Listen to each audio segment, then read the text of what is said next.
Welcome back to part 7 of our garden series where we build the garden of our dreams. If you were watching last episode, you learned that basically our soil is hot garbage. Nothing was really growing properly, and we were having a lot of issues with pests, so we transferred everything into pots and decided to cover our large bed because this season was a wash. Guess what just arrived? My soil testing kits. Yay! I ordered these soil tests from Colorado State University. They were pretty affordably priced and they have a great ag program, so I'm happy to support them.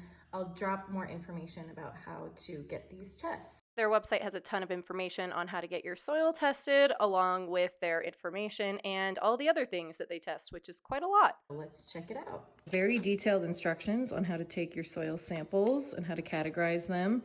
A little survey to get more information about your soil samples. They also recommend sending in like a little map showing where you took your soil samples from. And then just some more information on some other testing that they do at their facility. So let's do it. I started off by collecting samples from our large bed in several different areas just to get a wide range of our soil samples, and then moved on to the smaller beds. So what I'm doing is I'm just taking my spade and I'm going about 6 inches deep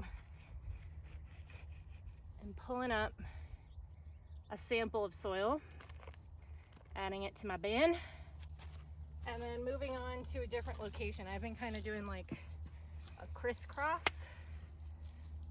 to try to get soil from different areas of the bed. So now I've got my samples for my different beds, and what I'm going to do is I'm going to lay this out on some paper towels to let it dry out. I'm not going to include all of this soil in my sample, but it'll give a good, well-rounded point of view of the different soil compositions. It's kind of difficult to tell which ones are my holes and which ones came from the fox.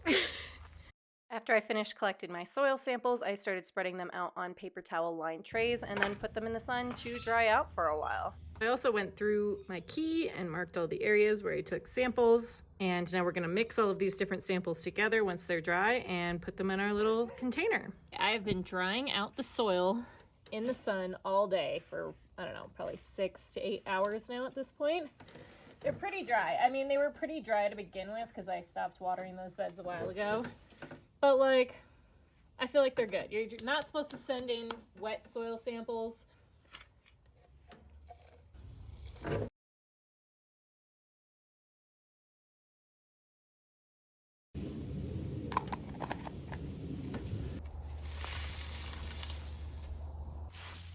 In some of these damn holes.